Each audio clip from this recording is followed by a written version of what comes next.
Bonjour et bienvenue à ce quatrième module intitulé « Comment booster la confiance de votre interlocuteur avec la PNL ». Ce que je vous propose dans cette première séquence, c'est de redéfinir ensemble le mot « confiance », ce que signifie vraiment le mot « confiance ». Ensuite, nous verrons dans les séquences suivantes comment, avec la PNL, nous pouvons booster la confiance de notre interlocuteur. Vous êtes prêts? C'est parti! Selon le dictionnaire Larousse, la confiance est un sentiment qui pousse un individu à se fier à quelqu'un d'autre ou à quelque chose. Se fier à quelqu'un ou se fier à quelque chose. La racine latine du mot confier nous aide à bien comprendre ce que signifie le mot confiance. En effet, en latin, confier se dit confidere. Et confidere est constitué de deux parties, confidere. En ce qui concerne con, en latin, ça signifie cum, ça veut dire avec. Fidere veut dire se fier avec.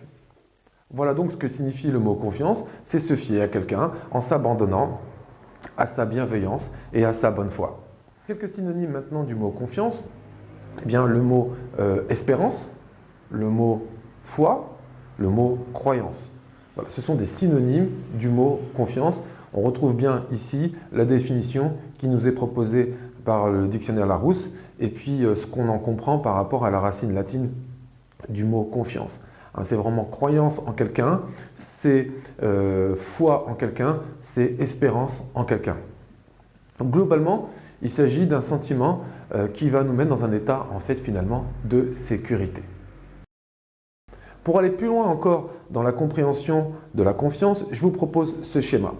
Il s'agit d'un schéma, donc vraiment prenez-le de façon schématique, et ce qui compte c'est l'idée qui en est exprimée. Alors, chacun d'entre nous, nous avons des certitudes. J'ai personnellement des certitudes, des choses pour lesquelles je suis sûr et certain. Par exemple, je suis sûr et certain de m'appeler Samir. Je suis sûr et certain de m'appeler Samir Kéri. Je suis sûr et certain d'être né le mois de janvier en 1975. J'ai comme ça un certain nombre de certitudes. En même temps, j'ai aussi des doutes, des questions sans réponse.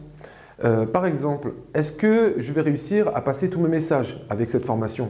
J'en ai pas la certitude, j'en doute. Est-ce que je vais réussir à passer tous mes messages auprès de chacun d'entre vous? J'en ai pas la certitude, j'en doute. Donc j'ai comme ça un certain nombre de doutes aussi. Je vous rassure, j'ai moins de doutes que j'ai de certitudes. Et je vais vous expliquer après pour quelles raisons. Généralement, nous avons plus de certitudes que de doutes. Au passage, on comprend bien que l'ensemble de toutes ces certitudes constitue notre capital confiance. Et que l'ensemble de tous ces doutes, de toutes ces questions sans réponse, finalement, constitue, si on peut appeler ça un capital, le capital peur. Et donc voilà, nous avons un certain nombre de certitudes, un capital confiance, et nous avons aussi des questions, des doutes, et donc une partie de peur. Et c'est tout à fait naturel et humain. Et je suis, comme vous, certainement, en ce moment, dans cette situation-là où j'ai plus de certitude, plus de confiance que j'ai de doute. Alors, pour quelle raison je sais que je suis dans cette situation-là? Parce que je pourrais très bien me retrouver dans une situation complètement différente, une situation dans laquelle, par exemple, j'ai un capital confiance qui explose, où j'ai beaucoup de certitudes et je ne doute plus de rien. Ça, c'est une situation qui est très dangereuse. C'est une situation dans laquelle, par exemple, je peux être en insécurité finalement. Pour quelle raison cette situation peut être dangereuse? Je vous donne un exemple. Imaginons que je sois dans la situation où je réussis tout ce que j'entreprends, donc j'ai vraiment un capital confiance qui explose, beaucoup de certitudes et plus beaucoup de doutes. Par exemple, je suis en train de conduire ma voiture sur une route de montagne. Il y a un virage devant moi. Les lois de la gravité disent que ce virage, on ne peut pas le prendre à plus de 80 km/h. Et moi, rempli de certitude, sans aucun doute, je suis à 100 km/h et je continue je rentre dans le virage à 100 km/h. Qu'est-ce qui risque de se passer? Je risque de faire une sortie de route. En fait, ce qui s'est passé, c'est que je ne me suis pas posé la question, et j'aurais dû me poser la question, tiens, est-ce qu'à 100 km/h, je peux passer ce virage? En me posant la question, je n'aurais pas eu la réponse, je n'aurais pas eu la certitude de pouvoir le faire. Et donc, j'aurais levé le pied et j'aurais ralenti. Donc, cet exemple pour vous expliquer combien il est dangereux d'être en situation de surconfiance et de ne pas avoir assez de doute, de plus douter. Parallèlement à ça, on peut se retrouver dans un troisième cas qui est que je vais avoir une colonne doute qui explose et une colonne confiance qui diminue complètement. Ça arrive très généralement à des personnes qui vont subir des catastrophes, des accidents. Ce qui se passe à ce moment-là, c'est que, imaginons par exemple quelqu'un qui perd son emploi, il va commencer à se poser des questions. Ah, je viens de perdre mon emploi, comment je vais faire pour payer mon loyer? Et puis si je ne paye plus mon loyer, comment je vais faire avec mon propriétaire? Où est-ce que je vais aller vivre, etc. Et donc ce sont des questions qui en amènent d'autres, qui en amènent d'autres, qui en amènent d'autres. Et donc on a une colonne doute qui explose. Généralement, les personnes qui se retrouvent vraiment dans cette situation-là et qui y restent longtemps, sont considérées en dépression nerveuse. Et c'est la raison pour laquelle c'est très dangereux aussi, parce que malheureusement, la dépression peut mener malheureusement à des choses très négatives, comme par exemple la décision de mettre fin à ses jours, le suicide.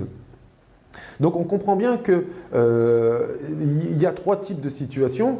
Soit vous êtes dans une situation dite normale, avec plus de certitude que de doute, et du coup vous avez des projets, vous êtes en action, vous allez travailler, vous faites des choses, vous entreprenez. Ou alors vous êtes dans une des deux autres situations qui sont très dangereuses. La situation où vous avez un excès de confiance, très dangereux, et puis la situation où vous avez un excès de doute, très dangereuse aussi. Donc là, avec ce schéma, mon ambition, c'est vraiment de vous aider à mieux comprendre ce que c'est que la notion de confiance. À mon sens, c'est avoir des certitudes. Ce sont des certitudes. Mais sans balayer les questions sans réponse, sans balayer les doutes. Au contraire, on va avoir besoin de nos doutes. On va avoir besoin de nos doutes pour avancer, pour progresser, pour apprendre.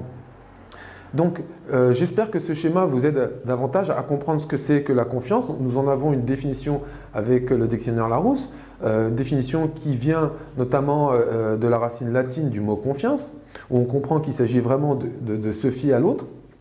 Et avec ce schéma, j'espère vous avoir donné encore plus de précision pour aller encore plus loin dans la compréhension du mot confiance.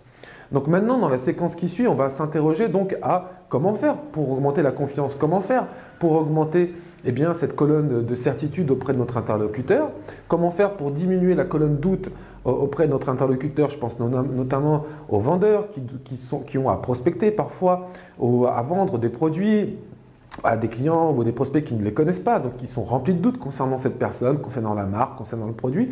Donc comment faire avant de présenter le produit, comment faire pour augmenter la confiance? Nous allons voir que la PNL justement nous propose des outils pour cela. Nous allons voir que dans les séquences qui suivent, que grâce à la PNL, nous allons pouvoir augmenter ce sentiment de sécurité auprès de l'autre, augmenter ce sentiment qui va lui permettre de se fier à vous, qui va lui permettre de s'abandonner à votre bienveillance, à votre bonne foi, et ainsi augmenter chez lui cette colonne de certitude, cette colonne confiance. Vous êtes prêts? Alors on se retrouve dans la prochaine séquence, consacrée cette fois-ci donc à ce qu'on appelle le métamodèle. Et vous allez voir que le métamodèle, selon la PNL, c'est un ensemble d'outils formidables et très efficaces pour augmenter la confiance de son interlocuteur.